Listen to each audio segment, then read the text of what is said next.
would like to reiterate what I said on Saturday last. The report of the Medical Society I have received, but its great length precludes its publication. And you have my word, it shall have a place in my next. Well, I heard it's quite wordy, my dear. Mr. Fell's small paragraph contains 3 assertions which a man of his politeness might truly call lies.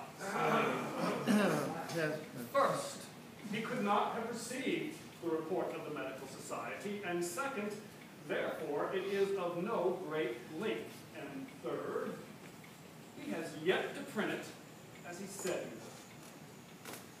he would. Well, it is a fact that the most disreputable vagrants the world can produce are loose about our city. Well, they are nothing but loose rags on the back of society. Yeah, so we must save the remnant of our property from the grasp of the robber and the torch of the incendiary. We must act. Oh, sit down.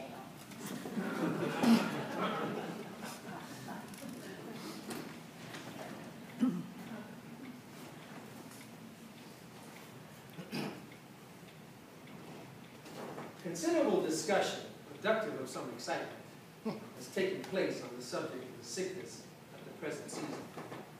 And this discussion has been such as in some measure to occasion incorrect impressions.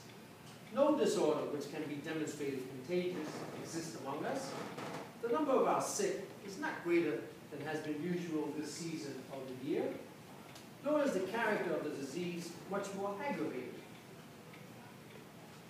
The citizens composing the Board of Health have personally visited all the houses within the limits of the city of Savannah and made all necessary inquiries, and trust that it will be seen that much unnecessary alarm has been excited. August 29th, 1820.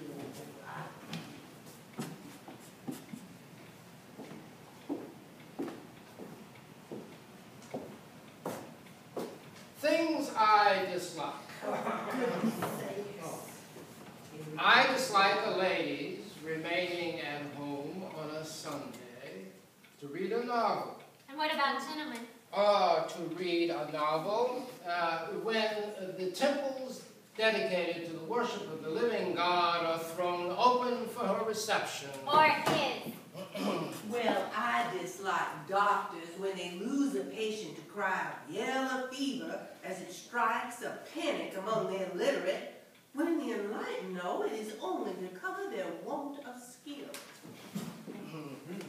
I dislike to see the last sad remains of what once had beauty. Titles, fame, wealth, drawn to that domain from which it can never return by a horse, which excites the curiosity of bystanders. Indeed, sir. I do declare, some job, I've had enough of this fall of this nonsense. September 12th, 1820. Somebody gotta stand up and say no.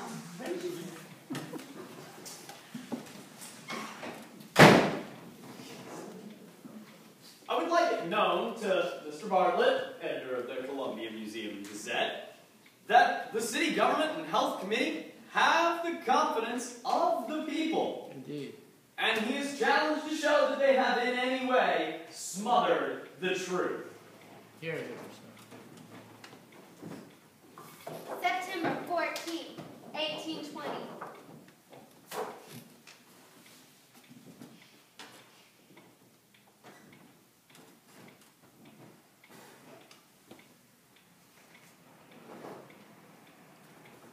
I feel it my duty to announce to my fellow citizens and to all whom it may concern that a mortality prevails in this city never before experienced, and that the character and type of malignancy which renders it proved for any person who can make it convenient to be moved beyond the limits of the city's atmosphere.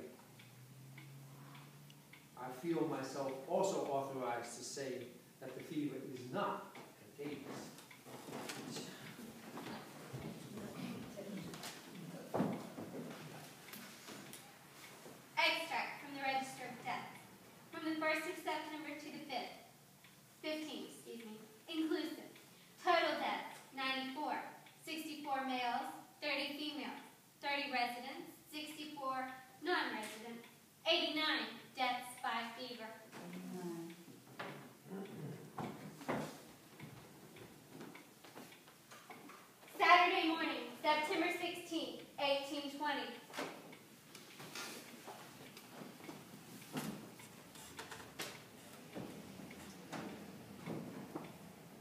we assume that you will have read or heard the notice of the mayor. We urge the adoption of the prudent measures recommended with all the experience we possess. The voices of lamentation and mourning are heard in almost every household.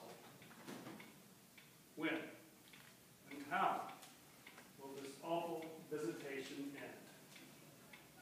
The vials of wrath seem to be emptying themselves on our devoted city.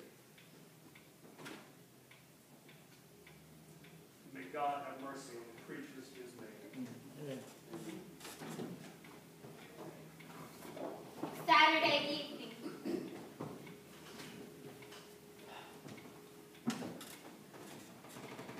I would like to share with you certain remarks made by our recently deceased friend, Dr. J.E. White, a great friend of the human family, that they may be of some use. First, as the most prevailing and active cause of the current fever is heat, avoid exposure to the sun. Second, let the bowels be well regulated. Third, avoid the morning air.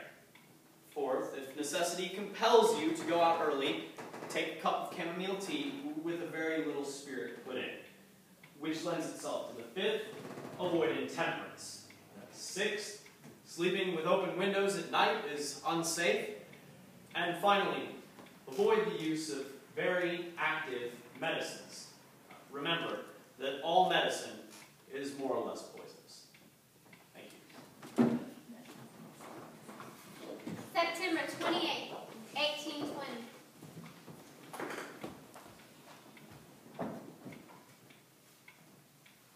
The number of deaths in the city on the 25th and 26th were 21 persons, making in 26 days 202 deaths by fever. If any here are in a poor and distressed state and hasn't the means of buying anywhere, please you too know it is being furnished free at Mr. Brash's Bakehouse here on Broughton Street. You may also get some brown sugar too from the firm of Guthrie and Duval by giving them a doctor's certificate or from some respectable person certificating their needed condition. October 18, 1820. I don't know about you, but I'm leaving town as soon as possible.